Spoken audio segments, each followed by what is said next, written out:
Good afternoon, everyone. We are at the Lamb Creek YMCA at the Speakeasy Podcast this afternoon with my good friend, Doc Newman. Hey, Mack. Doc, so good that you came in today. We've got a fascinating story we're going to share with you about Doc Newman. Doc's got a very interesting journey, and the name of this podcast is Why Me? What Did I Do? My Story of Brain Surgery, Stroke, and Recovery. This is going to be part one of a three-part series we're going to do with Doc Newman. You go by Doc. We'll get into that in a bit. Yeah. Joe Newman is your birth certificate. Yeah, that's what's on my birth certificate. All right, very good. Want to make sure we get that squared away. But we'll find out about the Doc part Later. as we go on.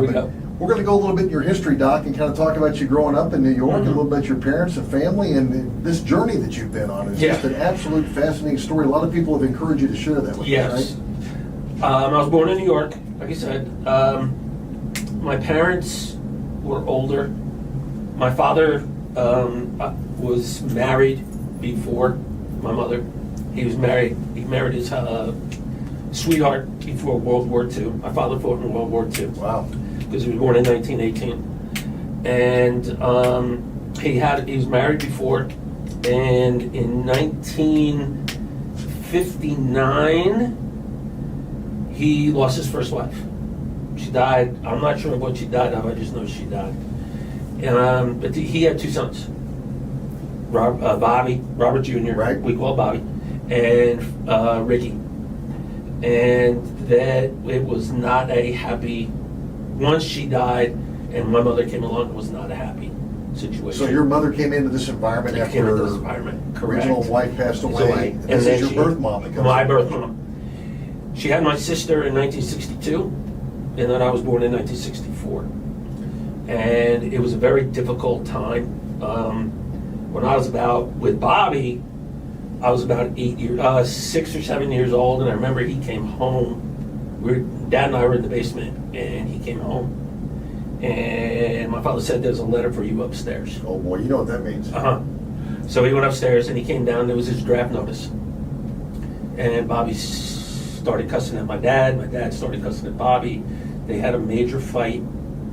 And not interested in going overseas. No, none. This is 19. So this is back in the day where this is 69, 70. I'm leaving the country. Right. This is 69, 70.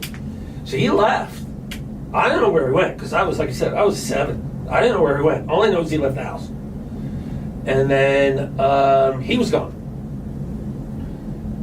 So I don't think I heard from him until I was 9, 10 years old. After President Nixon ended the war, and I think, I could be wrong, but Nixon forgave all the draft dodgers. Bobby came home. He finally called my father. How'd that go over? Not well. You're 7 years old. I was 7. Yeah, so this disruption and turmoil is going on in your house. Mm-hmm. And then my brother, my other half brother, Ricky, did not get along with my mom. He didn't want nothing to do with my mother. He wanted nothing to do with us. And he OD'd on drugs when he was a junior in high school. Oh my gosh. He had a major drug OD. And I remember my parents going to the hospital. I don't remember much. I remember my parents going to them. He graduated high school, and the next day he took off. And he went to California with a bunch of friends. I don't know if they walked. This is the 60s, early 70s. 70. Maybe they had a really cool van. Right. Either a really cool van or they hitchhiked. One of the two. So they went out to California. And then about 1973, I got up on a Saturday morning and went to the TV room to turn on the TV to watch my Saturday morning cartoons. And my father said, "Don't go in there." And I said, "Why not?" And he opened up the door, and there was Ricky asleep on the couch. Oh. He had shown up. I was already in bed, but he'd shown up that night. How long has it been since you'd seen Ricky? Oh my God, 5 years. Oh yeah. And how old were you at this point? I was 1973, so I was 9. Yeah. So then he lived with us, and it was a very difficult situation. My parents were trying to get him Social Security, because he was messed up from the drugs. His brain was fried. He was still doing drugs, I think. Anyway. First of all, it's amazing that influence didn't rub off on you. Oh, I guess he wasn't close enough to you. For no, but the only thing, what it did do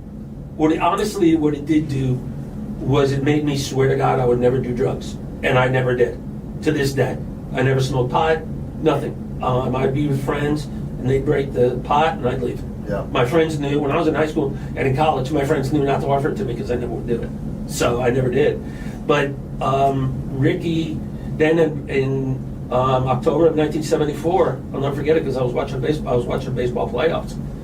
Ricky came home, and he had been gone all day with our dog. And he came in, and it was cold. It was October in New York. It was chilly.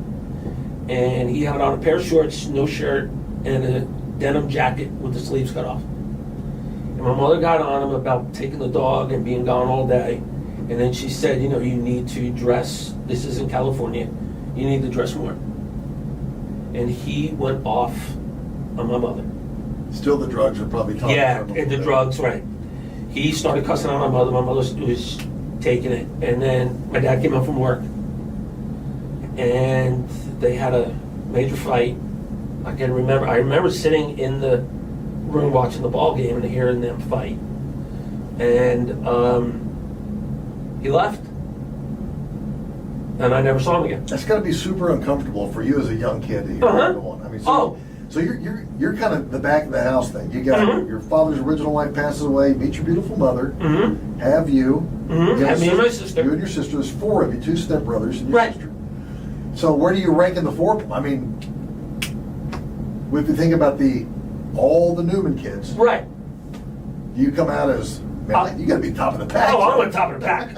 I'm on the top of the pack. Got to be. So Ricky leaves, and we never see him again. Oh, it's sad. And I'll get to that later, but never saw him again. Bobby comes back, and we saw him for a little bit when I was a kid growing up.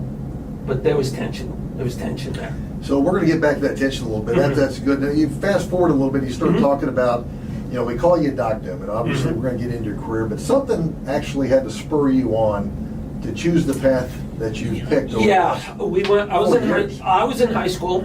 I played football, played a little bit of hockey, and some baseball, and I decided I couldn't play football.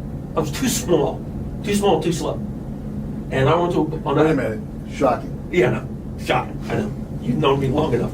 I know. That wasn't fair. I didn't have the belly either. I'm sorry. No, that's fine. But I went to a Catholic high school, and Grew up Catholic, born and raised. 12 years of Catholic school. I was in an all-boys Catholic high school, and everybody did something, So I had a bunch of friends that played football.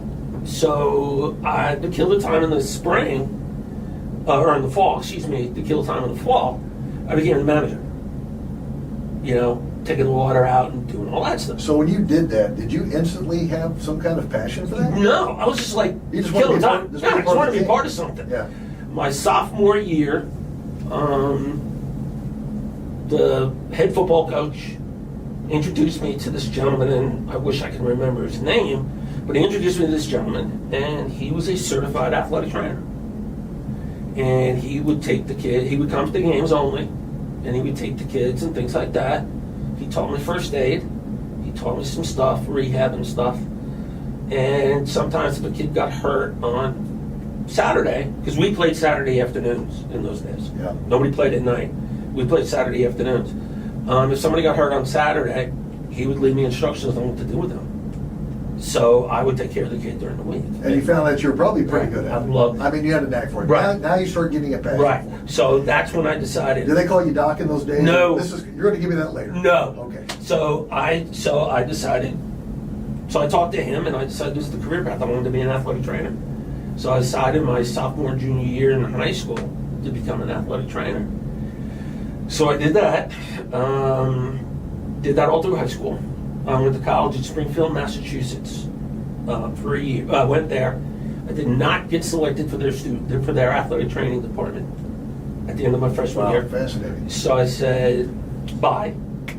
Left the school. Left school, and I went to school in West Virginia. I had been recruited by this school in West Virginia and by Springfield. I went to Springfield, it was closer to home.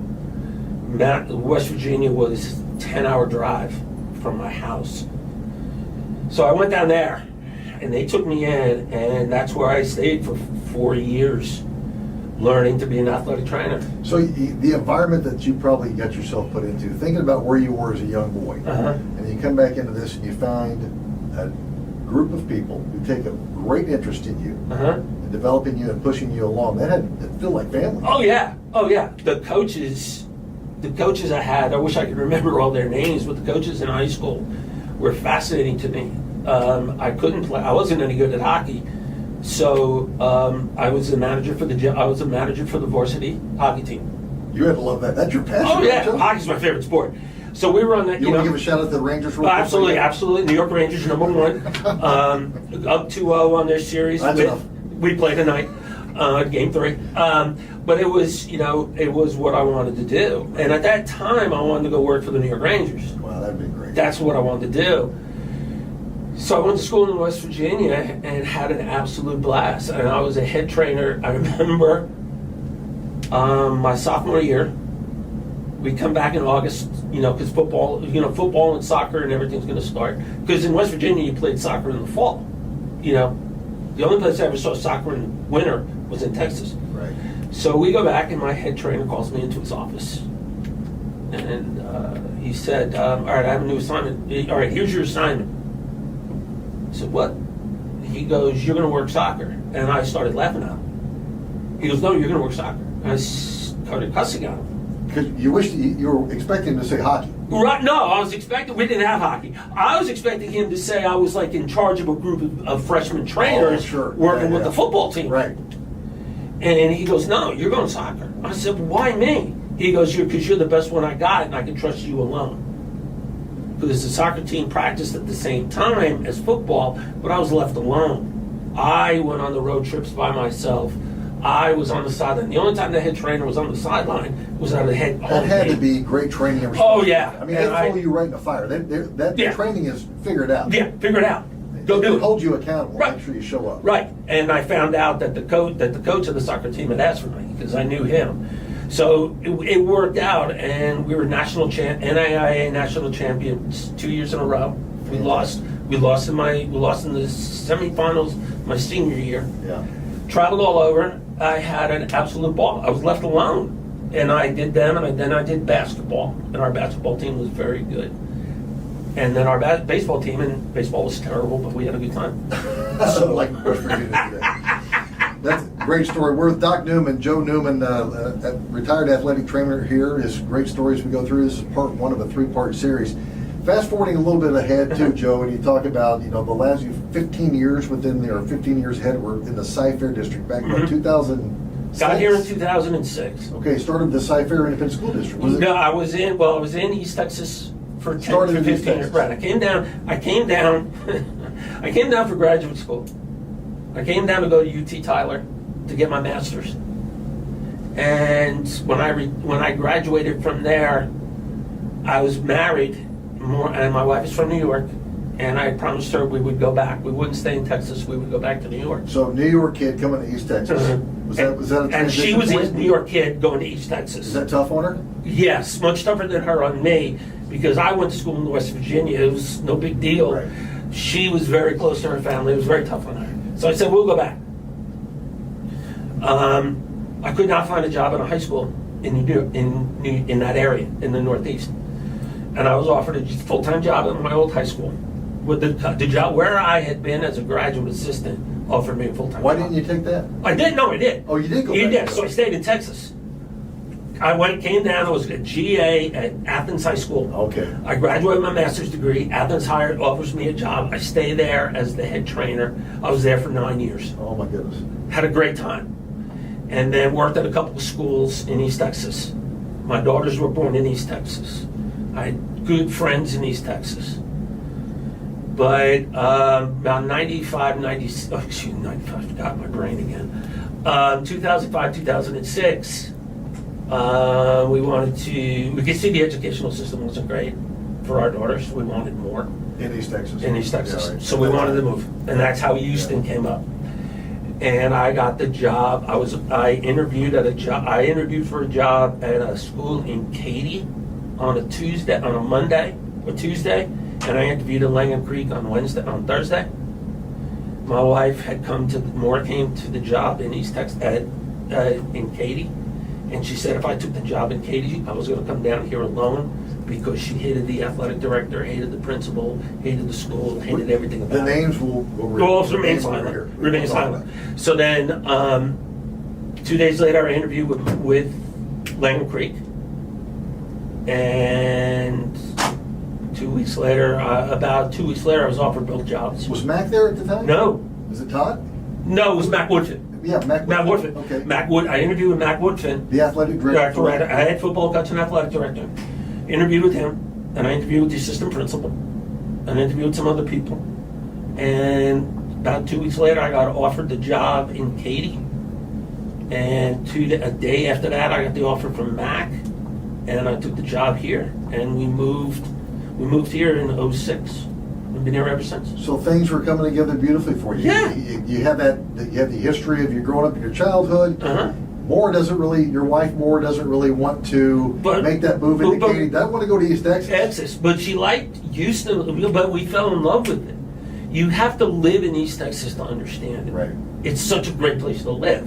The educational needs adjustment, but it's a great place to live. But then fell in love with Langham Creek. Oh yeah, fell in love. So here you are. Fell in love. Now you're on a roll. We're on a roll. You're like, everything's fine. I'm starting to arrive. Life is good. Life is good. Joe Newman. We had some difficulty. Moore and I had some difficulties. She had a difficulty finding a job. We had some difficulties, but it was starting to come together. And then she and I started having problems. There was personal stuff going on with her. I don't want to get into, but there were things going on with her that there was a 3 or 4 year gap in there where life sucked. And I had people telling me to leave my wife. Oh, that's tough. It was so bad. And there was no way I was going to leave her. And it was like God was telling me, stick it out. Every time I got to that point where I was like, that's enough, it felt like I had God telling me, hold on. Is this the front end or the back end when you start making that adjustment and when you're coming in? This is kind of when things start going a little bit. That was kind of a little bit behind you, and now you were geting past that. No, it was right in the middle is when God started talking to me. Okay. Right when I'm going through the stuff, the very difficult times were. Very career-wise, it's going pretty good. Career-wise, I'm doing fine. Yeah. It was the personal life that stunk.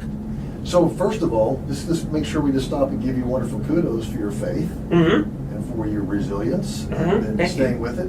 You're an acolyte at the Catholic Church, so you're a man of faith. And you I've been. You don't have any problem standing up and tell people 12 years. I've been 12 years at Catholic schools. Been around it my whole life, and it was very funny because when I got to East Texas. There are not many Catholics in East Texas. It's mostly Baptist. So I was like the outcast. I remember I met one guy, real quick story. Second day in Athens. Training, getting the training room ready. My head coach walks in with this guy and he goes, this is Doc, we introduce ourselves, this old man. The only time the old man had left Athens was to go fight the Germans.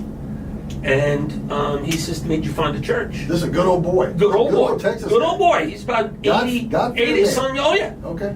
He says, did you find a church? We hadn't been Sunday yet.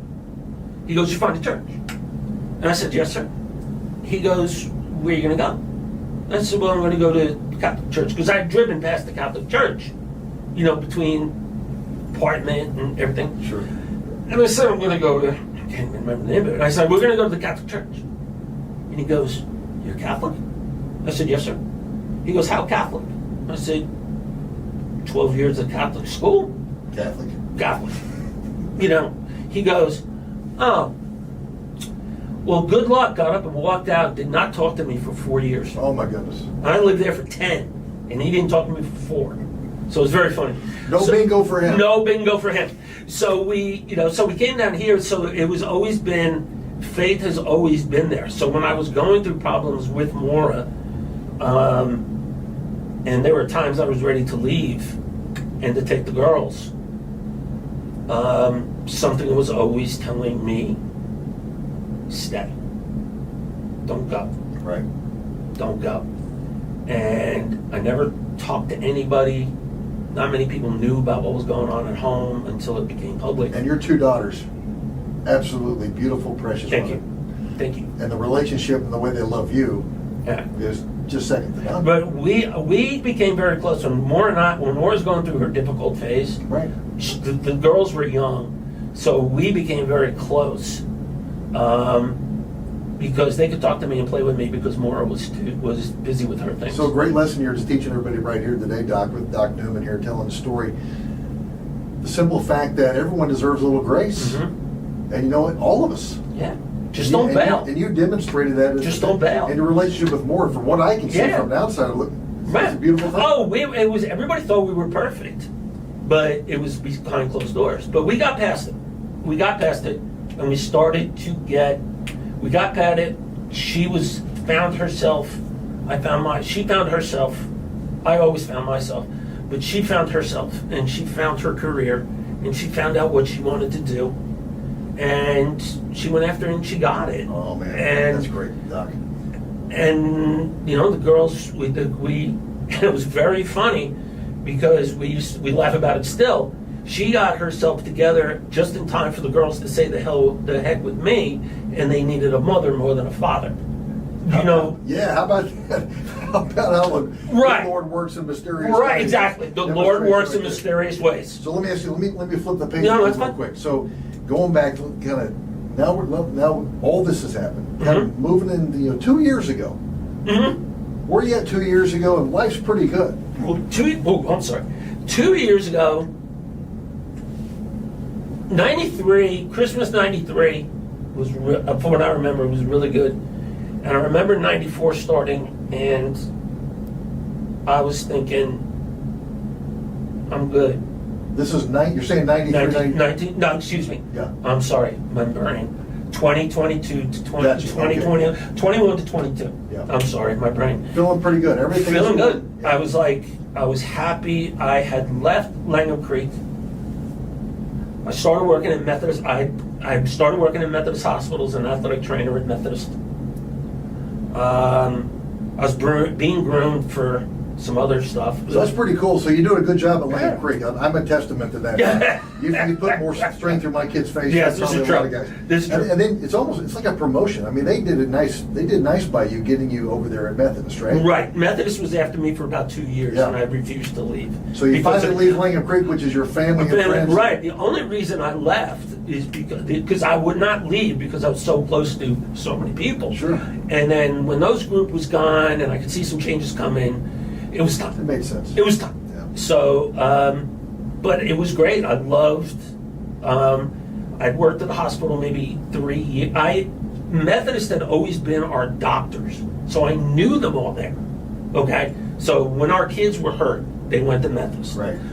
I knew all those doctors, and I knew those PTs, and I knew everybody.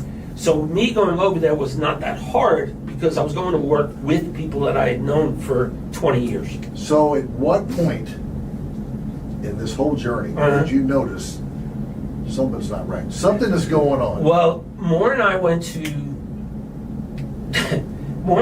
dinner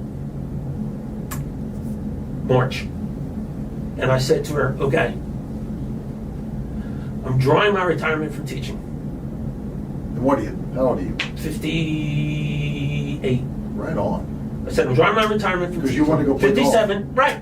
Yeah, I want to go play golf. I Retire. want to go golf. So I said, I've been working since I was 15 when I was mowing lawns.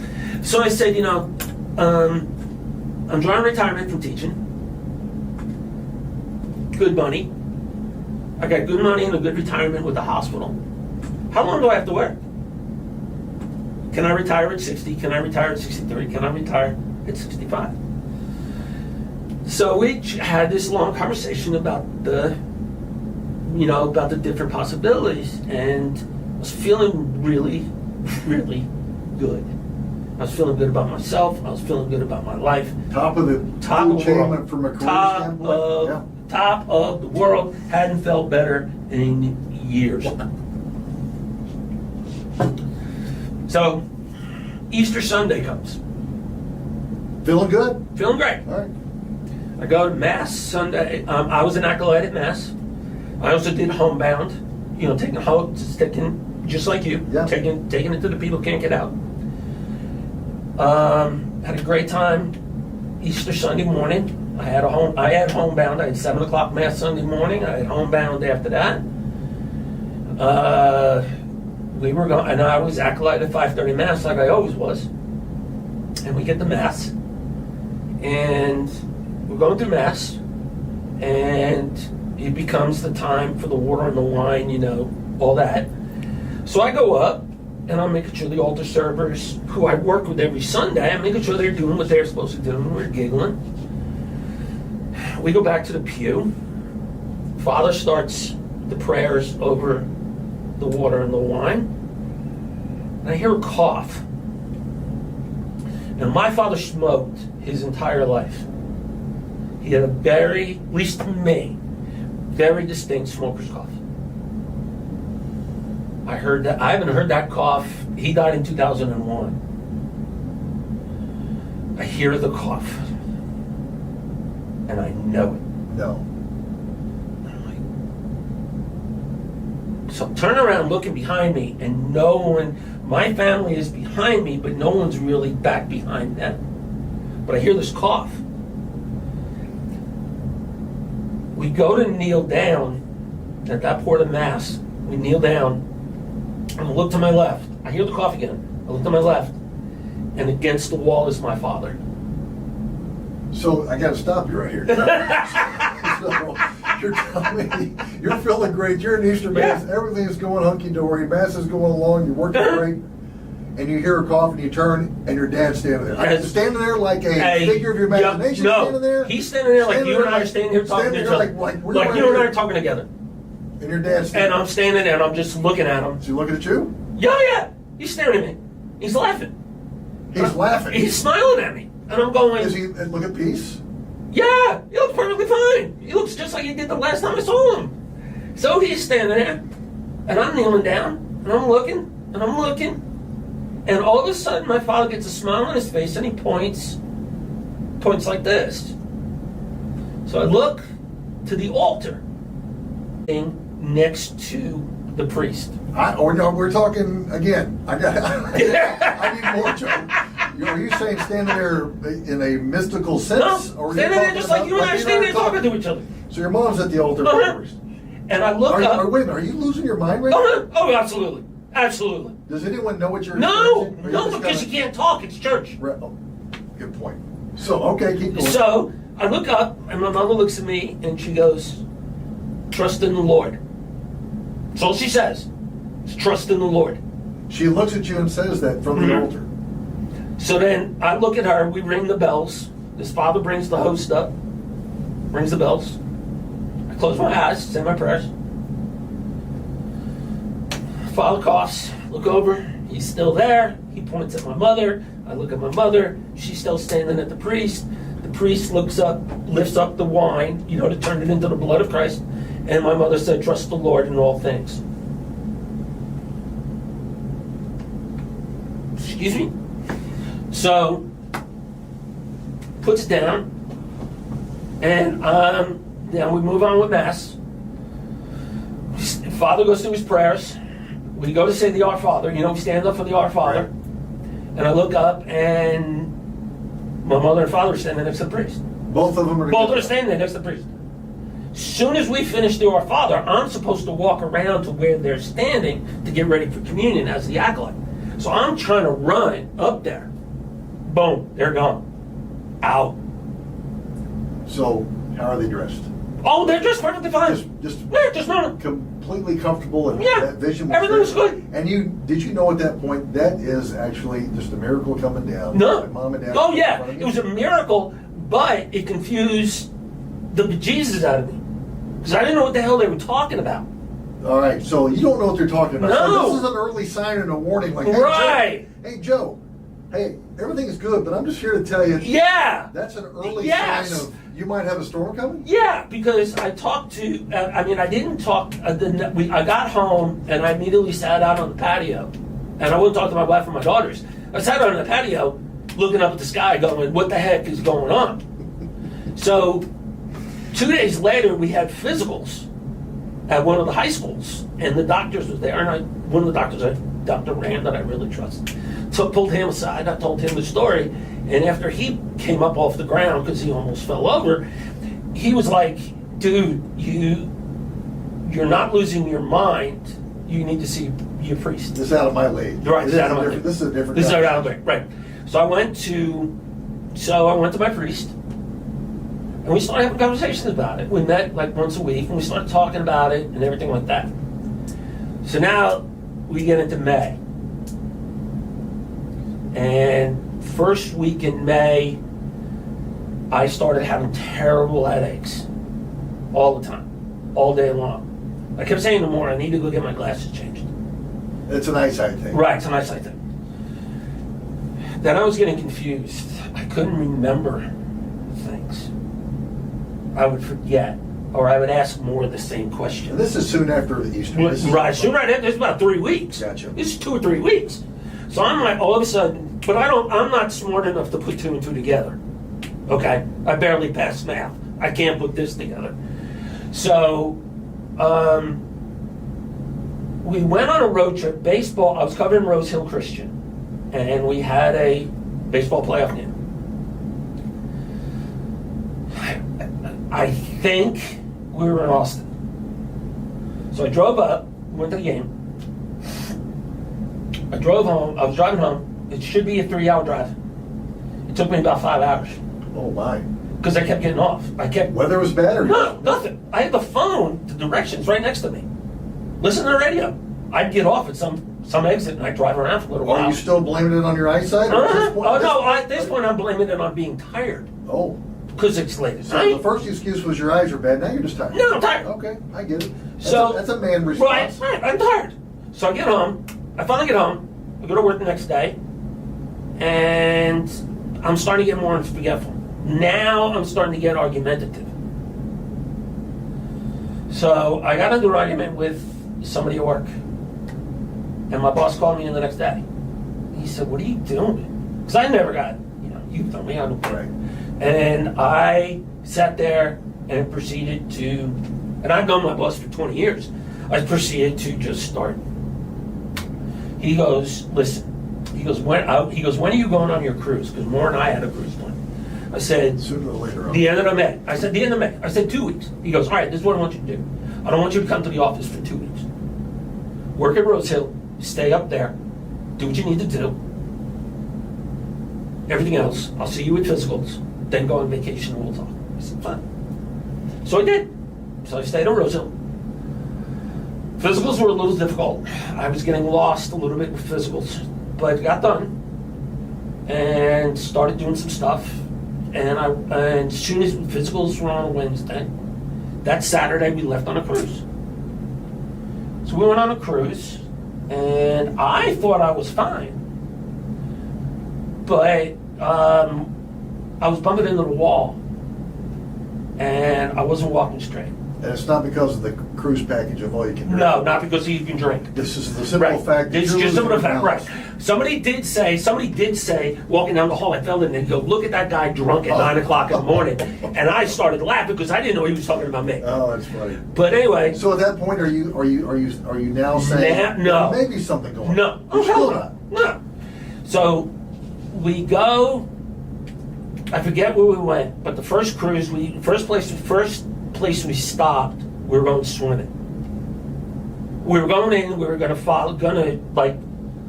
look for the fish under the water. Yeah, a little scuba. Right, Yeah. right. I can't swim. Never learned how to swim. Oh no, I knew how to swim. I just can't get my You just can't do it. Can't do it. My right arm won't work. Oh no. So I'm stuck. Everybody else is down there swimming. I'm by myself. So everybody comes back, and my wife goes, "Where were you?" I said, "Oh, they didn't have a life jacket that fit me because What, everybody going around." just giving him what, a kind of a casual excuse, Oh, yeah. just so she Yeah. wouldn't worry about you? But we sit on the boat, and I can't sit. I'm tipping over on the boat. But no big deal. So that night I didn't sleep. I didn't sleep at all that night. So I went and sat on the deck. So we had a patio, on your deck, on our room. But the lights are so bad out there, you can't see anything. Right. So I sat there watching the Gulf of Mexico go by all night. So Maura woke up the next morning, and I told her what happened. So it was raining, so her and the girls went on shore, and I stayed on the ship, and I went upstairs to sit, and I couldn't sit. I'd sit somewhere and bounce off for 5 minutes. I kept bouncing, chair to chair. So I went, got a massage and an adjustment.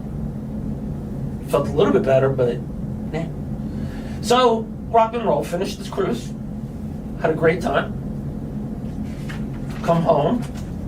Sunday I go to work. We got home on a Saturday. Sunday I had to go work, cover soccer tournament. I couldn't sit still. And I was forgetting people's names. Now, I'm going to ask you again. Mr. Stubborn Man, as we all are, Uh-huh. are you at this point starting to admit that there's something wrong? No, why? I'm a guy. Sorry I blew up. No. I blew up, Doc. Keep going. No. So, it gets better. So I kind of go from there and finish, go to church Sunday night. I go rock and, do normal week. And on Friday, I decide I'm going to work from home because Rose Hill coaches were gone for the weekend. It was Friday, first Friday of the summer. Well, for me, being in town. Got the pool. I'm going to work a little bit from home. And then we're going to kick back and relax with the girls, with my family. Sounds like a great weekend. Get ready to start.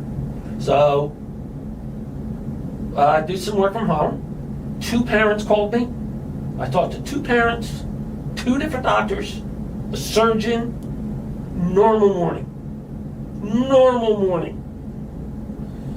First morning I felt good in probably 3 weeks. So now you're really going, I'm dehydrated. Yeah, dehydrated, the cruise, the stress of the job, the end of the year, no big deal. So Brianne, my daughter Brianne, comes over, and she's picking up my wife, because my daughters, Brianne and Caitlin, at that point, had their own apartments. So Brianne comes over to pick up my wife, and she says, hey, we're going to go to do this. I don't remember where they're going. So Bri goes, hey, when I'm done, can I text you? And she had 2 lamps that she had bought and painted and restored. She goes, can you take them to my apartment, and I'll meet, when I get back and go shopping, can you take those to my apartment? I said, sure. No biggie. Working from home, Friday, going to have a beer tonight, weekend's long, help my dog. So it's like 2 o'clock in the afternoon. I'm done. I'm done for the day. Grab the lamps. No, they were still outside, but I'm done for the day. I'm going to sit and have lunch.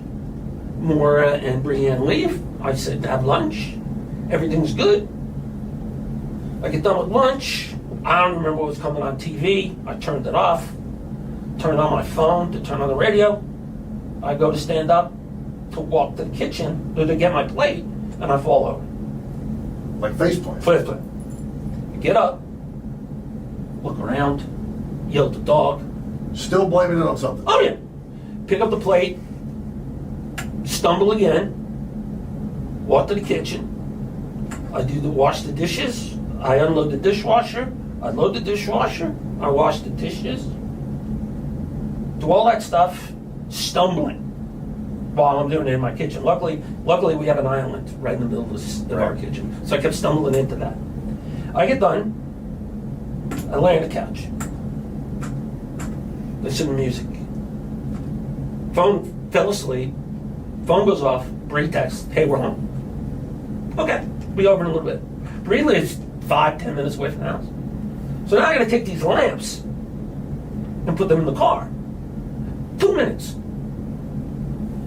It took 45 minutes for me to load them up because I couldn't carry them, and I kept stumbling. No. So, all right. I'm not even going to ask. At what point does your wife or your daughter say, get in the chair? Get in the chair. I got to talk to you. As soon as I pulled into Bree's apartment, Maura looks at me. We've been married for 30 years. Right. We've been together for 33. At that point, she looks at me. As soon as I get out of the car, she looks at me and she goes, "What's wrong?" "Nothing." "You're lying. Shut up." So we go to Bree's apartment, and I can't sit down at Bree's apartment. I keep bouncing around. Finally, I said to her, come on, we're going home. So she goes, okay. So we got outside to the car, and as soon as we get in the car, I look at her and I go, I don't feel good. I tell her what's going on. She says, okay. We talk about it. We get home. So I'm going upstairs to take a nap. It's like 3 o'clock in the afternoon, 4 o'clock. I go upstairs to take a nap. I can't lay down. I can't lay down. I'm up. I'm walking around my room. I can't sit down. So I go downstairs. I can't find my phone. So I go downstairs, and Maura's on the phone. And she's on my, then I realize she's on my phone. She was out on the patio, and she's talking out on the patio. My head hurts so bad, and I was so, I don't want to say disoriented, but dizzy. Okay? I didn't care that she had my phone. Couldn't connect. She walks in and she hands me the phone. I said, who is it? She said, talk to him. Get on the phone, it's my doctor. So she's doing what any good wife would do. She's going to grab you by the back of the head. It's like, you're coming. Because we're dumbasses. Right. If I can say that. If I can say that on the radio. Of course Yeah. you can. So, because I'm a dumbass. So she hands me the phone, and it's my doctor. And he goes, what's going on? So I tell him. He goes, all right, here's what I want you to do.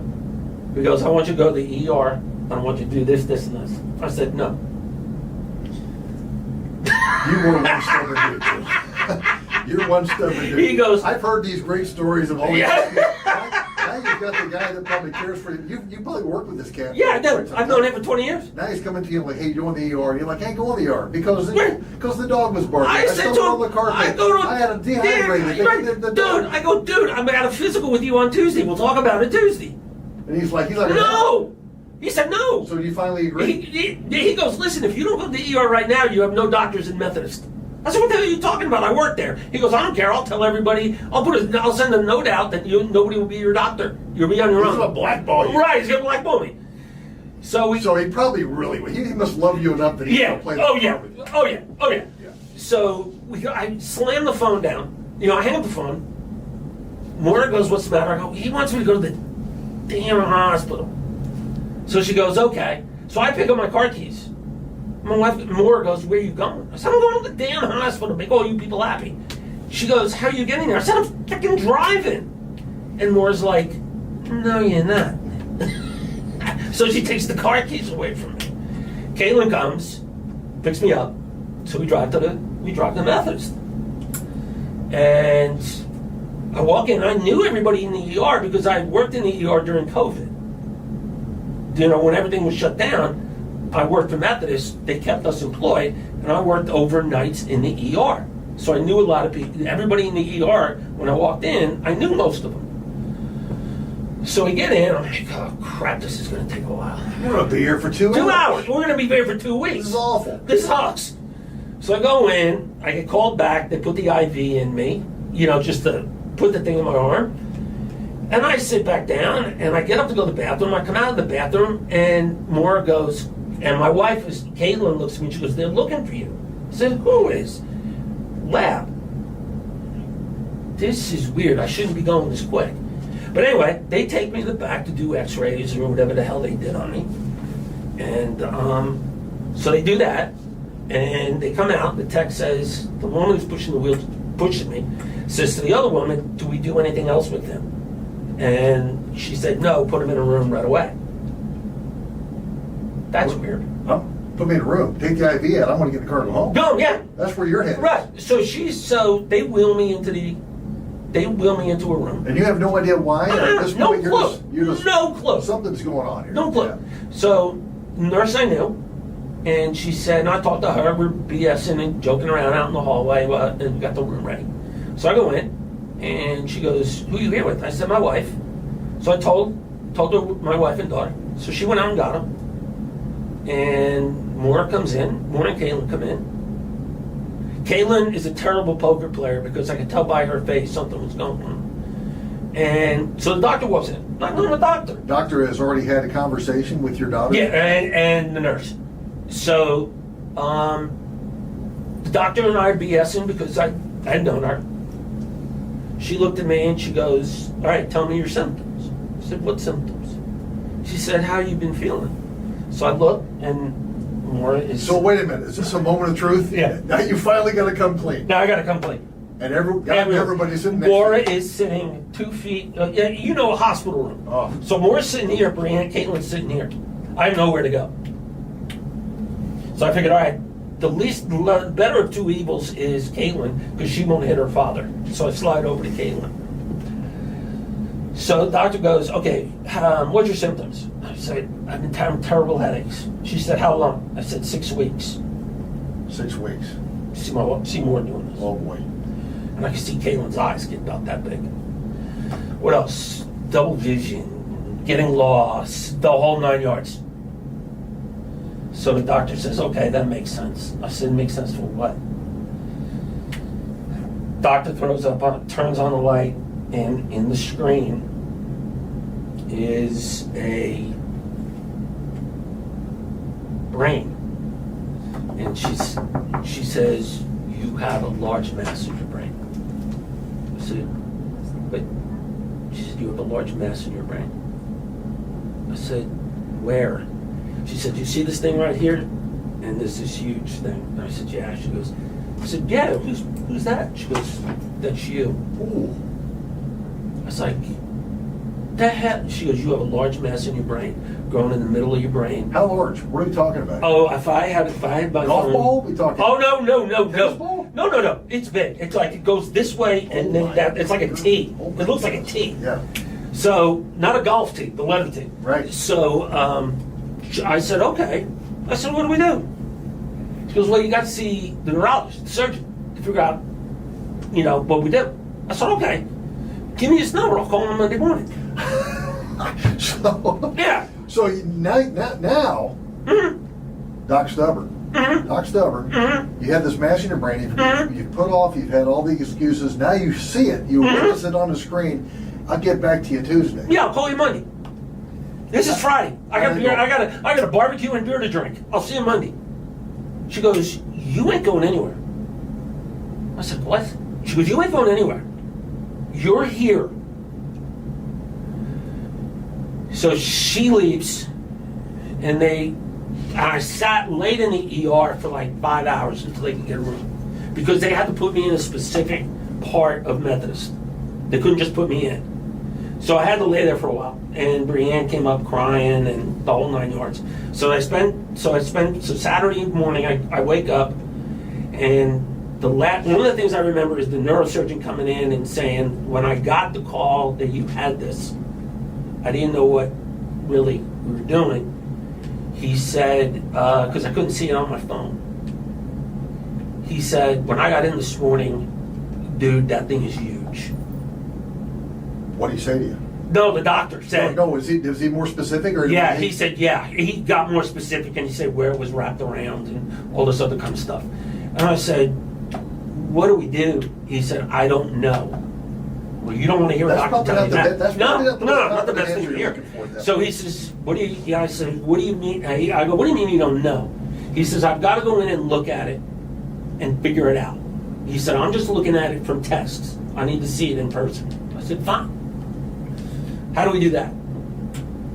Well, we're going to put you half asleep, half under and half awake, and I'm going to go do scope. I'm going to do scope, like a scope thing, and look at your brain. Right. I said, fine. So he leaves. My priest comes. I talk to him. Go to confession, and I finally admit to him, to the priest, I'm scared. I didn't want to get more to know. Now you've reached the bottom. I mean, you reached the bottom of this. Yeah. What you think is the bottom. Bottom of this. Now you've come across this. All these symptoms have come across. You've denied them. Uh-huh. You've got people who love you the most who are confronting you with this and telling you that you have a serious problem. And now you've got your minister there. Yeah. Who you've completely come clean with. Right. You tell him. So we do confession, we say prayers, and we talk about it. So he leaves, and one of the doctors, one of the orthos, the general orthos, Dr. Scott Rand, that I'm best friends with, he shows up at the hospital. Now the funny thing is, Rand doesn't have hospital rights, so I'm laying there. What are you doing here? Yeah, I look at him and I go, shit, am I already dead? Because I thought I had died and gone to heaven. And he says, why? I said, what are you doing here? You're never in here. And we laughed. So he starts looking at my file, and he goes and gets the nurse. They come back, they do some site testing with me. They leave. I go, Scott, and I've known Scott 20 years. I said, Scott, what is going on? He goes, if I can say it, you're effed. Nice bedside manner. I've known this guy 20 years. And that's probably, we've been best friends. That's the way I'd want to hear it from you. Yes. So he's like, dude, You're fucked. This is a tough thing you're about Yeah, to go you're through, fucked. man. I go, what? He goes, you're fucked. He says, but you're in a good place to be fucked. He said, so we're going to figure something out. And I said, fine. He walked out. That's the last thing I remember. We're with Doc Newman at the Speakeasy Podcast today, talking about his journey through life, his struggle with brain surgery, his struggle with stroke, and his route to recovery. This is part one of a three-part podcast. I'm here with Joe Newman. Joe, we're going to wrap this first part of it up, and we're going to come back and continue the story. So, to wrap this one up, to get people on the second podcast, there's so much more. Yeah. Oh, this is a long one. We're just beginning. We just want to make sure we keep everyone interested who wants to be a part of this, and you're doing a beautiful job. And thank you for being so brave to share this Thanks. with 20 people. Mm-hmm. So when he kind of gives you this bad news, Mm-hmm. the next step is going to be what? I black out. I remember the thing in my brain takes over my brain and it cuts me out. They take me down for exploratory. They look in my brain, and the doctor comes out and tells my wife, I don't know how to do it. It's too complicated. I'm just not sure what to do. So he has a conference call with all the neurosurgeons in Houston Methodist. And there's one surgeon in downtown who's experimenting with the type of surgery for this. And he's looking for people to do this. Oh, So he's only done it twice. I'm going to be number 3. oh my goodness. So Did they give you an option, or is No. Said they told my wife, you're going downtown. And my wife's like, okay. So we end up downtown.